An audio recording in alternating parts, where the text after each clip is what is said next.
Hello, my name is Brian Littlefield, and my topic for today's presentation was water. I thank Dr. T for letting me choose water. I think it was my number one choice due to the fact that I live on the Caloosahatchee River, and it is a topic that seems to be coming a little bit more near and dear to my heart as we progress through this course. All right, so let me just tell you a little bit about what I learned from my chapter. So I put a picture of the Great Lakes up there for a couple reasons. One is the one of the largest available natural naturally occurring sources of fresh water in the world, and second of all, I grew up in this region. I can't say enough about the quality of the water in the area that I grew up in. Pretty much took it for granted until I moved to Southwest Florida. When I was a kid, we drank water right out of the tap, no big deal. Didn't have any kind of aftertaste. It was clean, clear, crisp. Um, One of the things that I would say uh, about the area and the water that we have is it's been rated top five in the United States many times as far as taste and clarity. So we've had great drinking water available to me since I was uh, for my entire life up until I came to Southwest Florida. Now, when I got to Southwest Florida, it was a big adjustment because I would never drink the water out of the tap here. Um, I when I showered, my skin started to feel a little bit drier than it ever had, just due to the fact that there's a lot more chlorine in the water here.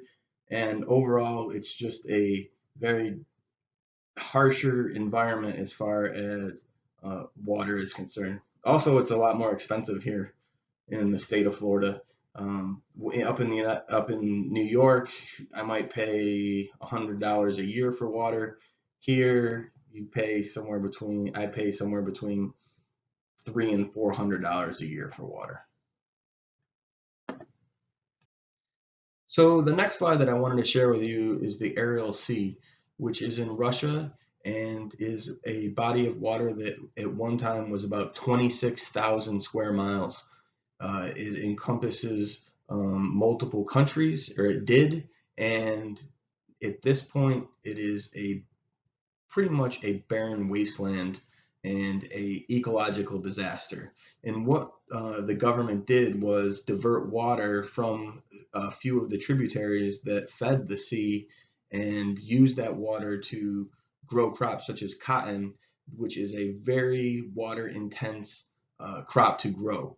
So by doing this, what they did, not only did they take water away from it, but the sea was had a moderate salinity rate when they started their project. And then as the years went on and less water went into the sea, it became much more salinized, and uh, many of the local towns around the lake became barren, and they became ghost towns due to the fact that there was no economy whatsoever for them. The fishing industry disappeared, obviously, because now they were 60 miles away from any kind of water that they could get to by boat. And obviously, no tourist would want to go to some town that does not have, if it's a coastal uh, town and they no longer have water on that coast, who would want to visit that? So this is just one of the examples of just total ecological disaster that the government created by diverting water, which they thought was going to be a good thing for the population overall, but ended up just totally destroying a great uh, natural resource. And not only that, but they also the crops that they planted are not doing as well as they would like at this point, just due to the fact that after as you can see, the seabed dried out, all of that dust and salt, it becomes airborne, and a lot of the people around that still live around this body of water, or barren wasteland at this point. Uh, there's a higher cancer rate just due to the fact that they're breathing in this salt dust, and not only that, it's affecting the crops, and they're getting lower yields out of the crops at this point. So pretty good example of what we do not want to do. So this is the major aquifer, and I can't pronounce it, so I'm not even going to try to pronounce it. But this is the major aquifer that obviously supplies the Great Plains with water. Obviously, southern or northern Texas um, has quite a bit of access to this aquifer too. And actually, there's a few laws in place that allow farmers in the state of Texas to tap into this, even if the aquifer is not in Texas. So they're allowed to drill underground and tap into this aquifer, even if it affects other states. So kind of a concerning situation as far as this aquifer is concerned, and it's definitely something that we need to look at as a nation to protect. So let's talk about human waste for a second. There's a there used to be a saying that dilution is the solution for pollution, but we all know that that's not true. Man-made waste, when it gets into the water system, directly affects humans.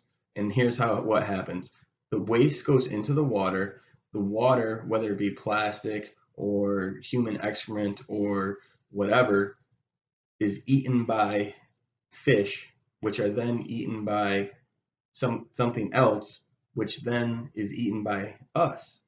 So we either are directly affected with it by eating the fish that comes directly out of the water with little bits of plastic in them, or something else along the food chain is eating those fish that we are eating.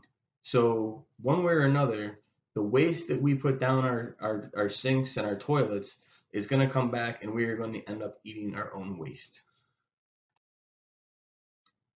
Okay, so let's talk about dams for a second. Now, we all know that dams are very beneficial for humans, but they are not beneficial for the environment around them, especially fish and marine life, obviously, that use the rivers for spawning or just their habitat. So what would happen is a lot of fish would get stuck behind the dam or in front of the dam.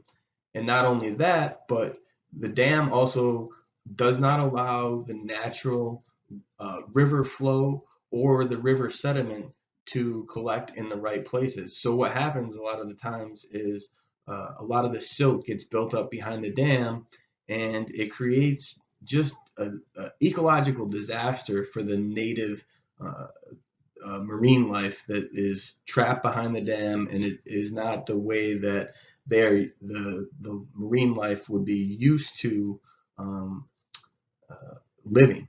So a lot of times when we built dams and we started to realize that a lot of these problems were going on, would be they would create um, like kind of like a fish stairs, is I guess basically the way that you would put it, next to the dam.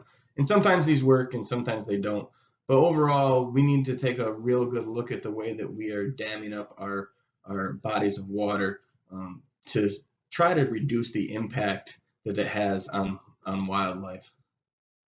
So one of the biggest ways that we can do some water conservation is obviously, if we have an old toilet, let's switch it out, get ourselves into this lower capacity toilet, higher efficiency, and make sure that we are using the capabilities of this. Some of them will have multiple buttons, one for solid waste and one for liquid waste. The liquid waste one will use about half as much water as the solid waste one. So 1.6 gallons versus 0.8 gallons. So yes, bottled water is bad. So I'm gonna have to do some research into what kind of bottled water I'm buying, because I consume only bottled water.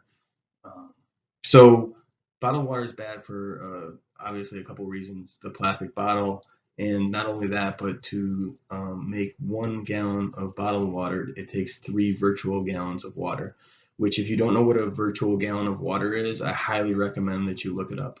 So that's all I got to say about water today. And I just want to say thank you very much for allowing me to present this topic, and have a great night.